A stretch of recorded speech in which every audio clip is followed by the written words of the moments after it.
नमस्कार।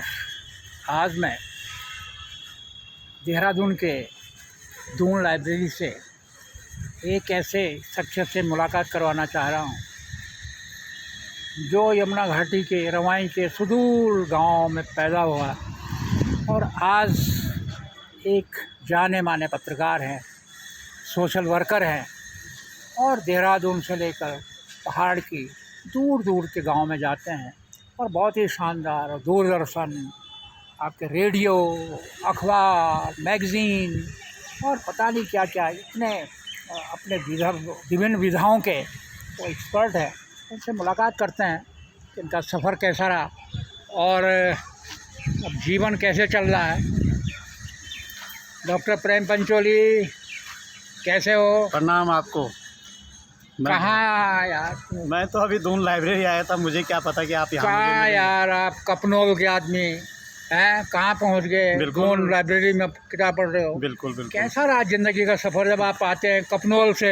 बिल्कुल है एकदम दूरस्थ गांव, बौग टिब्बे के नीचे। बिल्कुल बिल्कुल है बिल्कुल। और कपनोल से सीधे यहाँ, और कभी दूरदर्शन पे, कभी रेडियो पे, कभी नेशनल अखबारों में।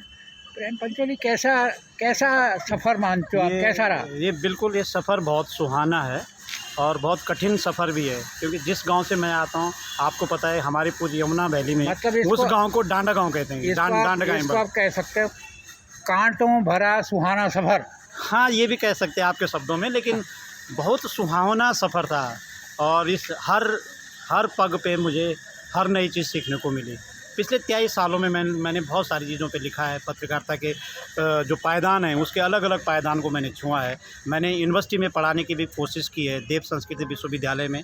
कोरोना के बाद नहीं पढ़ा पाया, लेकिन वहाँ जो मास कम्युनिकेशन के बच्चे थे उनको भी मैं पढ़ाता था। और जो नए बच्चे, जो नए जनरेशन, जो मास मीडिया को लेकर के डिग्री हासिल करने के बाद जो इंटर्न करते हैं, कई बच्चे मेरे पास आए और बहुत सारे बच्चे आज बहुत अच्छी जगह पे, लोकसभा टीवी में जो इस समय बहुत अच्छी एंकर है श्वेता मोदी, वो भी कहीं ना कहीं वो मेरी क्लासरूम से निकली हुई है। और बहुत और भी कई बच्चे हैं जिनका नाम मैं आप अभी नहीं ले पाऊँगा। और यही नहीं, पत्रकारिता नहीं, हम ये कहते हैं कि जर्नलिस्ट से पहले आपको एक्टिविस्ट बनना पड़ेगा, ये मेरा मानना है। और एक्टिविस्ट बनने के लिए आपको अध्ययन करना पड़ेगा। 2 तरह के अध्ययन आपको करने पड़ेंगे। आपको किताबी ज्ञान भी लेना पड़ेगा, तो आपको ज़मीनी स्तर पे जाना पड़ेगा, लोगों को समझना पड़ेगा।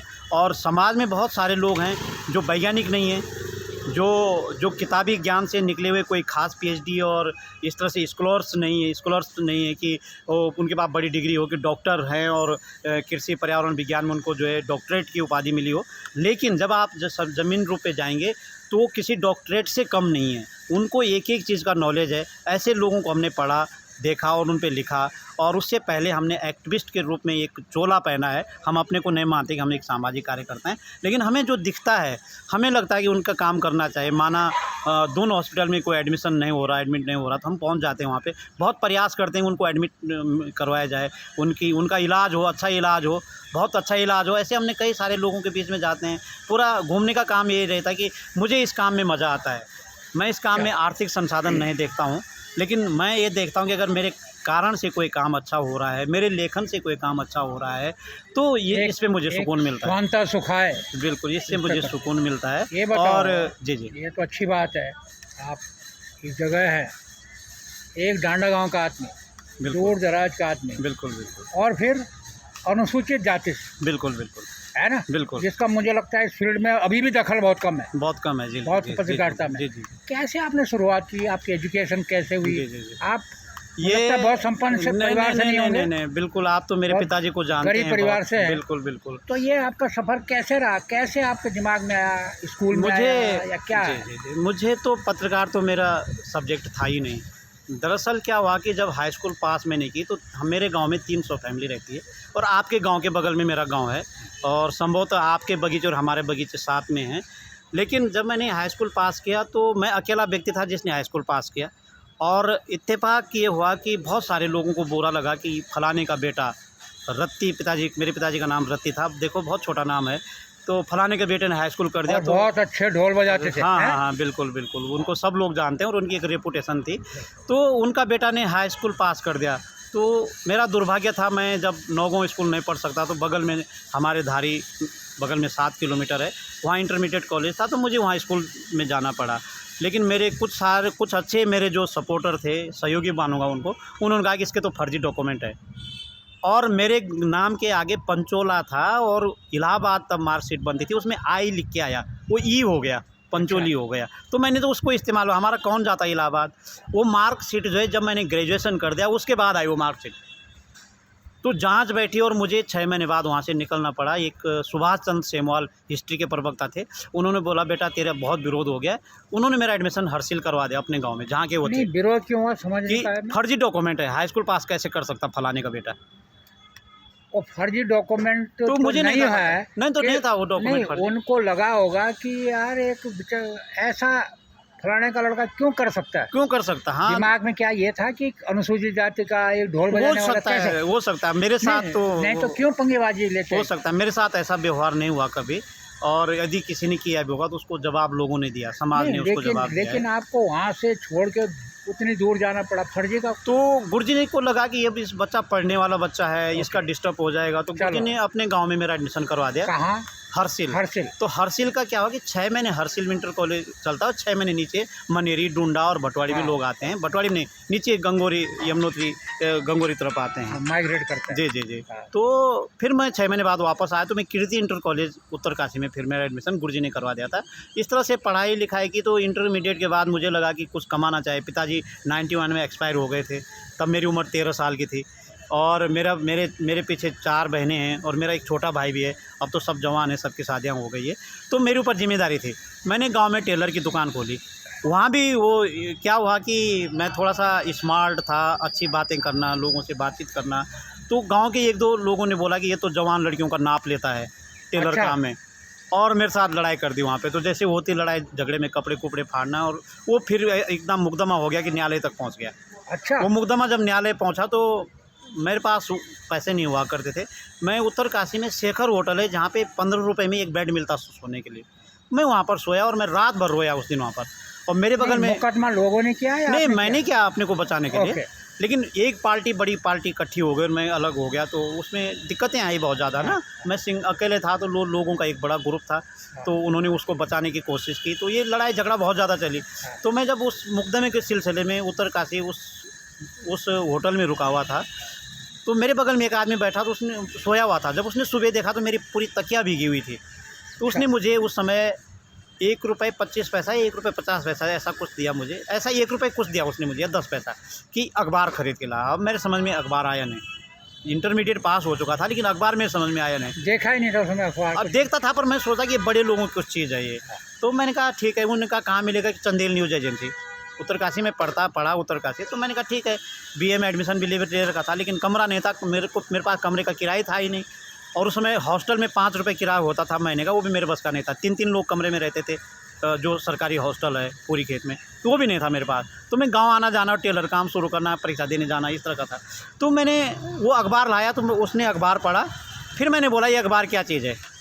उसने कहा कि जो इसमें खबर छपते ना, सरकार उसको मानती है और उस खबर से एक्शन होता है। मैंने कहा एक्शन? तो उसने कहा तू क्यों रोया रात को? मैंने उनको अपनी कहानी बताई। उन्होंने कहा अगर तेरी खबर इसमें छप जाए ना, तो डीएम वगैरह तेरे साथ हो जाएंगे सब। फिर मुझे लगा कि मैं क्यों न बन जाऊँ अखबार वाला। फिर वो दिमाग में आए, वो मैंने बात तो ख़त्म कर दी। उसी दिन मुझे डीएम को एप्लीकेशन देने जाना था अपने मुद्दे को लेकर के, कि भाई मेरे साथ गांव में घटना घट गई है। लेकिन 3 दिन तक जो डीएम के बाहर सफ़ेद कपड़े वाला रहता बैठा हुआ, अर्दली जिसको कहते हैं, उसने मुझे अंदर नहीं जाने दिया। उसने कहा ये साला तो पता नहीं किसका बेटा है, गाली गलौज दे दी बहुत ज़्यादा, मुझे अंदर नहीं जाने दिया। फिर मैं तीसरे दिन क्या हुआ कि चौथे दिन क्या हुआ कि वो सफ़ेद कपड़े वाला जैसे ही इधर खिसका, मैं अंदर फटाफट गया और वो जो एप्लीकेशन थी डीएम की मेज़ के ऊपर रख दी। डीएम साहब वहाँ अंदर थे नहीं, उत्तरकाशी जिला अधिकारी कार्यालय की बात है। एप्लीकेशन अंदर रख दी, अपने आप बाहर आ गया। तो बाहर आ गया तो फिर मैंने अखबार ख़रीदा। फिर मैंने अखबार खरीदा, तो एक ने मुझे बोल दिया कि तू क्या पढ़ रहा है इस अखबार में? मैंने कहा ऐसे ऐसे। उसने वो ये भाषा बोली कि अगर अखबार पढ़ना है ना, तो पत्रकार भी बनना पड़ेगा, पत्रकारों की बात सब सुनते हैं, और अगर किसी ऑफिस में जाते हैं तो दरवाज़ा तुरंत खुल जाता है। तो उस दिन मेरे दिमाग में क्लिक कर गया कि मुझे अब पत्रकार ही बनना है, कि जहाँ दरवाज़ा सीधे खुले, ताकि मेरी बात लोग हाँ। सुनें। 4 दिन तक मुझे अंदर नहीं जाने दिया, मुझे पत्रकार ही बनना है। और ईश्वर ने ये किया कि जब मैं पत्रकार बन के उत्तरकाशी मुख्यालय आया, तो वही सफ़ेद कपड़े वाला वहाँ बाहर था, और उसी ने मुझे अंदर जाने दिया डीएम के यहाँ। फिर मैंने आते हुए बोला, मैंने कहा अंकल नमस्ते, आपने मुझे पहचाना? उसने कहा हाँ मैंने पहचाना। मैंने कहा उस दिन मैं छुप के अंदर गया था, आपने मुझे अंदर नहीं जाने दिया, आज आपने मुझे अंदर जाने दिया। तो उसने कहा आज तो पत्रकार है। तो खैर ये संतुष्टि मिली है काम करने में, लेकिन दिक्कत नहीं मुझे बहुत ज़्यादा आ रही है, किसी ने सपोर्ट नहीं किया। आज भी मेरे जो रिलेशन में जो लोग हैं उनके समझ में पत्रकारिता और पत्रकार नहीं आता है। मैं उनसे कहता हूँ कि वो कहते हैं देहरादून क्या करता है, मैं कहता हूँ मैं टेलर काम करता हूँ। मैं उनसे सच नहीं बोलता हूँ। अगर मैं उनसे सच बोल दूँ तो उनको विश्वास नहीं होगा, उनको बोलेगा साला ये पत्रकार। तो अब वो टेलीविज़न, अब तो टेलीविज़न में लोग टेलीविज़न में देखते हैं, अब देखते हैं, अब तो विश्वास होने लग गया। हाँ। लोग देखते हैं, टेलीविज़न में देखते हैं, मेरे आर्टिकल पढ़ते हैं। अब तो मेरे आर्टिकल तो ऐसे हैं कि उत्तराखंड का कोई भी अखबार, चाहे वो मेन स्ट्रीम के अखबार हों, सब पे मेरे आर्टिकल छपे हैं। अब तो ऑनलाइन भी बहुत ज़्यादा लोग पढ़ते हैं। गांव में ये आपका अच्छा सम्मान है। हाँ, गांव के लोगों, उस लड़ाई में क्या हुआ कि उस लड़ाई का जो एंड हुआ, उस लड़ाई के एंड में ये बात सामने आई कि प्रेम पंचोली की कोई गलती नहीं थी, और लोगों ने बोला इसके लड़के की कोई गलती नहीं थी, ये बवंडर बनाया गया है। फिर लोगों ने मुझे, आज तो लोग मेरा बड़ा सम्मान करते हैं।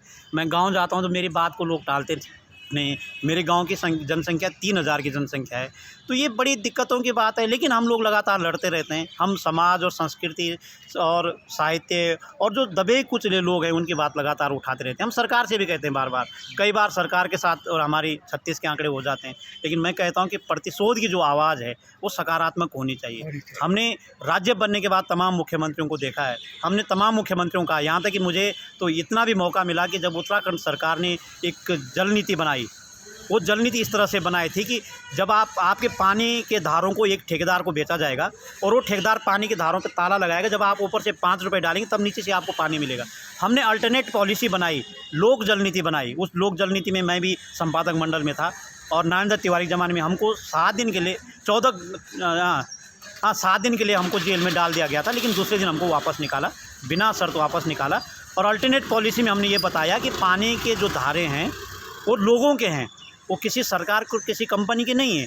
अच्छा हो कि पानी के रिसोर्स के लिए, जल के रिचार्ज के लिए आपको काम करना चाहिए। और नारायण दत्त तिवारी ने उस पॉलिसी को फिर रद्दी की टोकरी में डाल दिया, और उन्होंने मेरे कंधे के ऊपर हाथ रखा कि तो बड़ा काम करेगा। इतना आपने शानदार पत्रकारिता में आपका नाम है, फिर भी आपने कोई नेशनल अखबार ज्वाइन नहीं किया। जी जी जी। क्या आप मानते हैं कि अखबारों में जो बड़े ग्रुप हैं उसमें एक ग्रुपबाजी और कहीं ना कहीं जातियों का भी समीकरण है, इसलिए आप ये चीज़ विमुक्त रह पाए? नहीं तो आप किसी भी, मैं जानता हूं कि बड़े अखबारों का जो बड़े बड़े संपादक हैं उनका नॉलेज भी माशाल्लाह है। बिल्कुल। आपने तो राष्ट्रीय और अंतर्राष्ट्रीय पत्रकारिता की है, और आप पत्रकारिता की एक एक चीज़ को जानते हैं, और मैंने पत्रकारिता को पढ़ाया भी है और लिखा भी है, उसको भोगा भी है।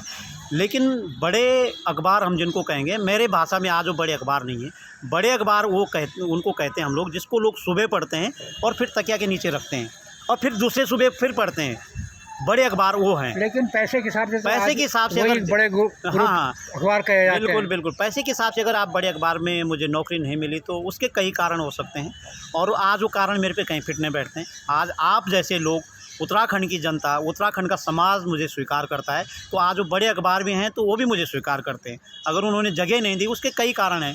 दो तरह के कारण हैं कि फलाने का बेटा है, रिश्तेदारी का भी कारण रहता है, क्योंकि अखबारों में मैंने सबसे ज़्यादा बीमारी देखी बड़े इलाके से है। हाँ, पिछड़ा हुआ इलाका है। हाँ, इलाका तो है, आपका ग्रुप होना चाहिए। रिश्तेदारी बहुत ज़्यादा है अखबारों में, मैंने जितना समझा है रिश्तेदारी बहुत ज़्यादा है। अगर आपका रिश्तेदार ऊपर नहीं बैठा हुआ तो आपको कोई नहीं पूछेगा, आप कितना ही अच्छा लिख लो। फिर रिश्ते में जातियाँ भी आ जाती है। जातियाँ तो मुझे लगता है कि जातिवाद अब थोड़ा कम होने लग गया है, बहुत ज़्यादा नहीं है। एक ज़माने था, अब तो जातियों में इतना परिवर्तन आ गया कि अब खाने पीने में कोई छुआछूत नहीं है, और यहाँ तक कि मंदिर प्रवेश के लिए भी समाज कहता है कि जाओ, कौन मना कर रहा है। लेकिन कुछ समुदाय के लोग अपने आप नहीं जाते हैं, वो अलग मैटर है। लेकिन जातियों में जो छुआछूत का जो चैप्टर था वो तो क्लोज हो चुका है। लेकिन दूसरी तरह का चैप्टर शुरू जो हुआ है कि इनडायरेक्ट पॉइजन, जिसको हम कहेंगे कि कुछ लोग जो जातियों से भरे हुए लोग हैं, या हम ये कहेंगे कि कुछ एक डिपार्टमेंट है, और उस डिपार्टमेंट का नाम लेना तो गलत होगा। उस डिपार्टमेंट से जो रिटायरमेंट लोग होते हैं, उन रिटायरमेंट के लोगों में जातिवाद बहुत ज़्यादा हो। जब उनको दोबारा नौकरी मिलती है, उसी एक डिपार्टमेंट के लोगों को दोबारा नौकरी मिलती है, औरों को नहीं मिलती है, तो वो जातिवाद फैलाते हैं। तो ऐसा भी कोई डिपार्टमेंट है क्या? ऐसा डिपार्टमेंट भारत सरकार का है, और उसका नाम लेना समीचीन नहीं है। कभी मौका पड़ेगा तो अगर मैं बहुत आपका आशीर्वाद रहा तो उसका नाम भी लूँगा। और उस डिपार्टमेंट में परिवर्तन होना चाहिए। उसी डिपार्टमेंट ने उत्तराखंड सरकार में एक डिपार्टमेंट बना रखा उपनल, जिसकी आज ज़रूरत नहीं है। मैंने बार बार यहाँ के मुख्यमंत्रियों को कहा, अपने नौजवान साथी मुख्यमंत्री को कहा, पुष्कर सिंह धामी को, कि उपनल की क्या ज़रूरत है। जब सेवा योजना कार्यालय यहाँ पर है तो उपनल की क्या ज़रूरत है। उपनल उत्तराखंड में जातिवाद फैलाने वाला विभाग है, टोटल जातिवाद फैलाने वाला विभाग है। जिसने जातिवाद फैलाया उपनल ने फैलाया। मैं डंके की चोट से कह सकता हूँ, उपनल डिपार्टमेंट की इस प्रदेश में कोई ज़रूरत नहीं है। सेवा योजना कार्यालय को आप डेवलप करिए ना, उसको हाईटेक कीजिए ना। जब आपके सारे डॉक्यूमेंट सेवा योजना कार्यालय में है, उपनल की यहाँ कोई ज़रूरत नहीं है। आप उस वर्ग से आते हैं अनुसूचित जी, जिसमें मुझे लगता है आज भी, पहले भी होता था, लगातार शोषण सबसे ज़्यादा होता है। बिल्कुल। क्या आप इसकी जब आवाज़ उठाते हैं तो क्या आपको कुछ विरोध झेलना पड़ता है, डायरेक्ट और इनडायरेक्ट? बिल्कुल, इसीलिए तो नौकरी नहीं मिली बड़े अखबारों में। इसका क्या कारण है? मैंने एक किताब लिखी है, कसक की कसौटी। उसको जब आप पढ़ोगे, जितने भी रिसर्च करने वाले लोग हैं उस किताब को पढ़ते हैं। अमेज़न में मिल रही है, प्रेम पंचोली बाई कसक की कसौटी। आप अमेज़न में लिखेंगे तो आ जाएगी किताब। और जिस पब्लिशर ने छापी उसको भी सुनने के लिए मिला है।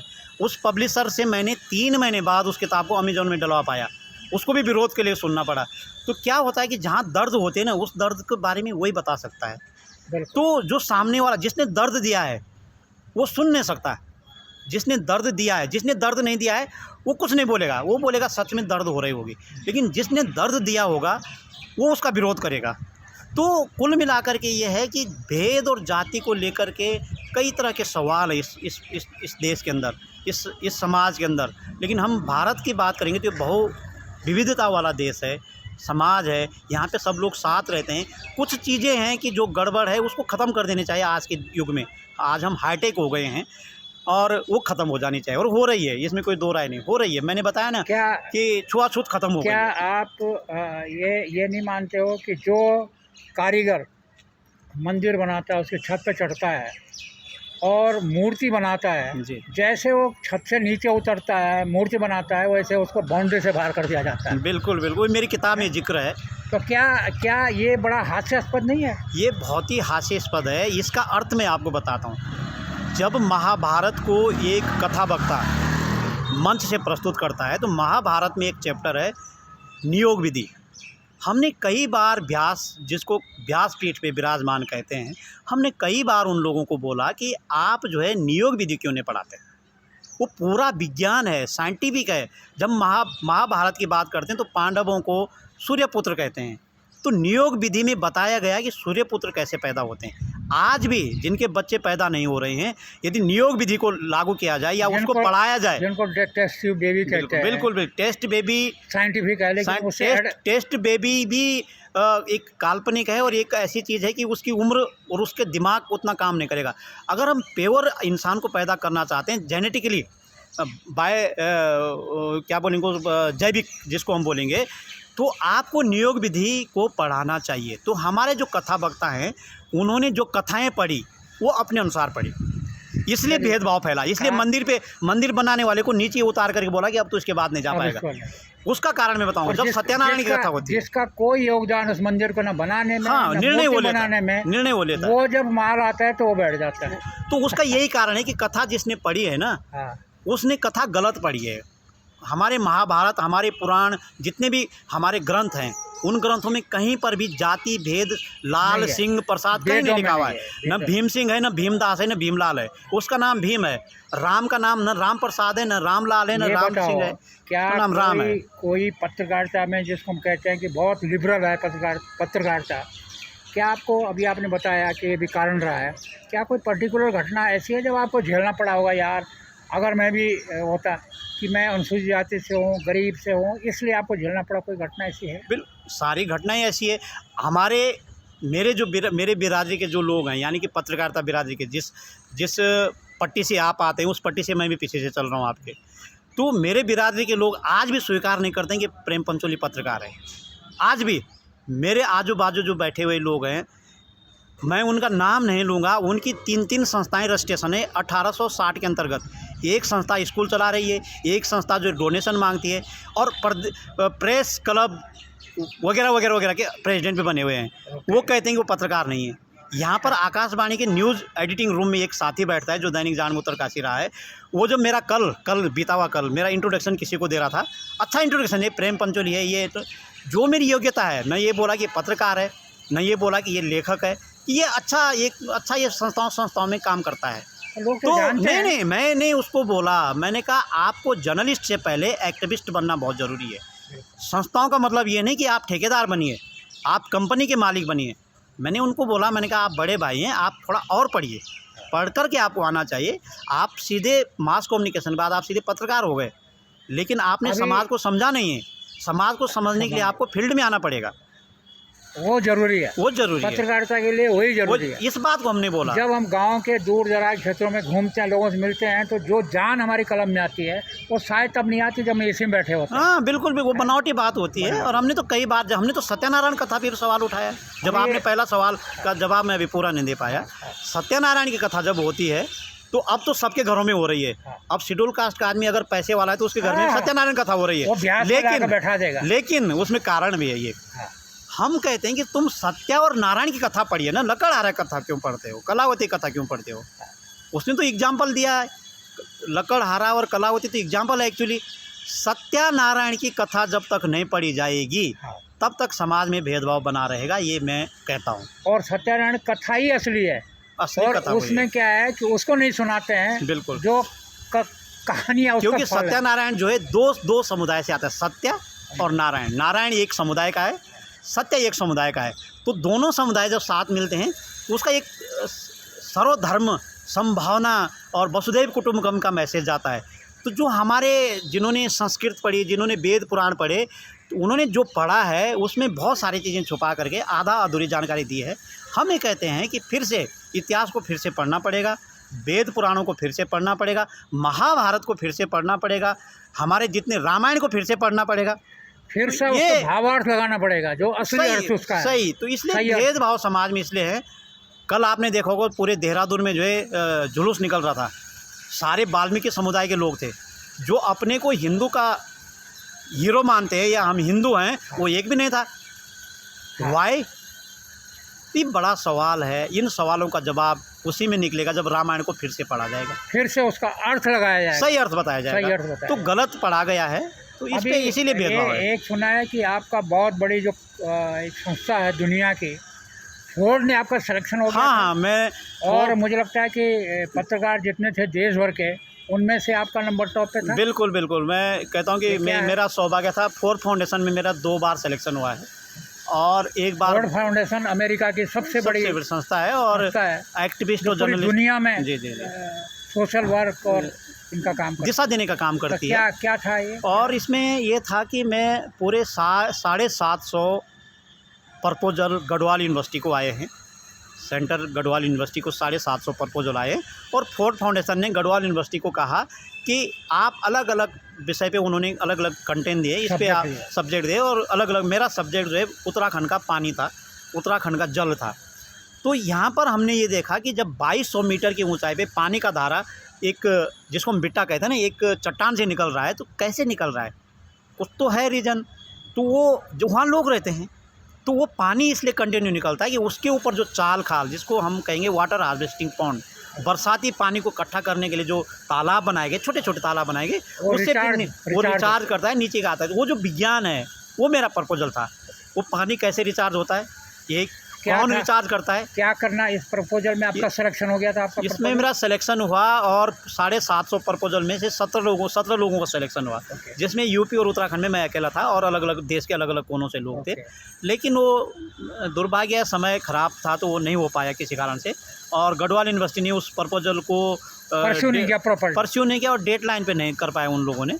हमने तो अपने तरफ से पूरा किया है, उसकी फीस भी जमा की है। कितना पैसा मिलना था इसमें? लाखों का था, अच्छा था। और देश का सबसे बड़ा जो study centre, advance study centre Shimla में भी 6 महीने रहना था, और 3 साल में उत्तराखंड का जो पानी का विज्ञान था, जल संस्कृति की जो हम बात करते हैं, जल का जो विज्ञान था, उसको हमने इकट्ठा करना था, और एक एक डॉक्यूमेंट के रूप में लाना था कि कैसे 2200 मीटर की हाइट पे या 5000 की हाइट पे चोपता या मंडल की हाइट पे जो चट्टान से पानी निकल रहा है, या मुनस्यारी के नीचे वाली जो बेल्ट है हमारी सोर घाटी से पानी निकल, विज्ञान क्या है, उसका जो विज्ञान है, जो लोक ज्ञान है, जो इंडिजिनियस जो नॉलेज है, उसको उसी के थ्रू आगे बढ़ा के हम उसको बचा सकते हैं। उसको डॉक्यूमेंटेशन करना था और लोगों के भी उसमें इंटरव्यू थे, अलग अलग बड़ा काम था 3 साल का। चलिए, इसके लिए बधाई हो। इम्प्लीमेंट नहीं हो पाया, लेकिन आप उसमें सफल हुए हैं, ये बड़ी बात। इस काम को मैं करूँगा और मेरी किताब है, उस किताब में एक किताब जल्दी आ रही है, उसका नाम है प्रतिबूंद।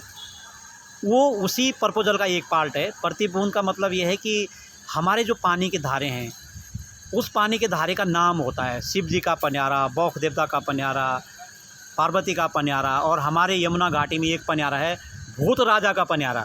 तो उसके पीछे का जो लॉजिक है वो हमने लिखा है। 100 कहानियाँ हमने लिखी है और उस किताब का नाम प्रतिबूंद है। जल्दी ही नवंबर दिसंबर में लोगों को पढ़ने के लिए मिल जाएगी।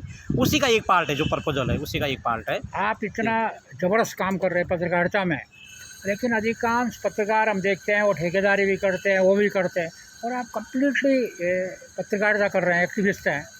क्या इसमें फाइनेंशियली सब ठीक हो जाता है? नहीं, फाइनेंशियली नहीं होता है, बहुत दिक्कत होती है। क्योंकि मैं जब यूनिवर्सिटी में पढ़ाने जाता था देव संस्कृति विश्वविद्यालय में, तो हफ्ते में 2 क्लास लेनी थी मुझे वहाँ, तो उससे मेरा खर्च चलता था। और मुझे इन कामों के लिए मुझे अलग अलग लोगों ने सपोर्ट किया है।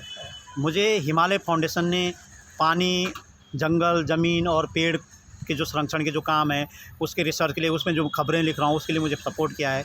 दलित फाउंडेशन ने मुझे, जो आपने पहला सवाल उठाया है, उसको लेकर के उत्तराखंड के दलितों को जो उनको कानूनी अधिकार कैसे पहुँचे, उनको संविधान की जानकारी कैसे पहुँचे, उनको कानून की जानकारी कैसे पहुँचे, उसके प्रचार प्रसार के लिए, उसके लेखन के लिए मुझे फेलोशिप दी है।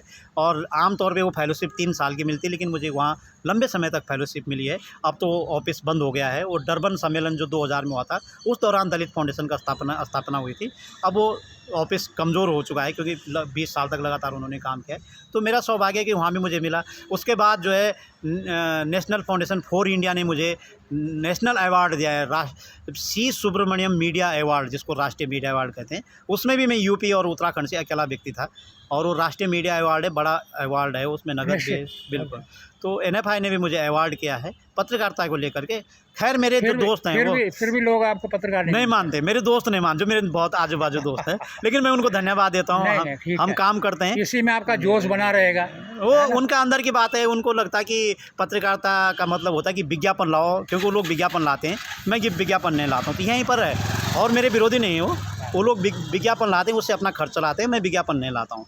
तो चलिए, दूसरे तरह अब का आप उत्तराखंड की जो पत्रकारिता है, देश ही छोड़िए, कैसा इसका भविष्य क्या है और क्या इसमें होना चाहिए, और क्या क्या आपको लगता है? देखो, उत्तराखंड की पत्रकारिता का भविष्य है और पूरे देश की पत्रकारिता का भविष्य है।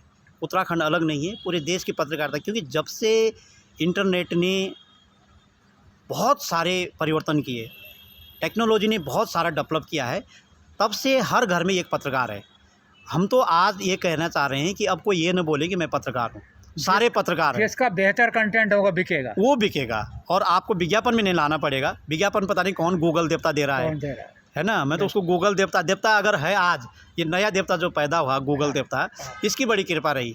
मुझे कोई नहीं पढ़ते थे, जब मैं लिखता था तो मैं अखबार को अखबार रख करके अपने रिश्तेदारों को, अपने नज़दीक लोगों को, ले भाई ये है ये मेरा नाम है। पहले मैं अपना नाम पढ़ा था, लोग मेरे पे भरोसा नहीं करते थे ना, क्योंकि मेरे जूते टूटे हुए रहते थे, पीछे से पैंट भी फटी हुई रहती, तो मैं बोलता ये मेरा लिख रखा।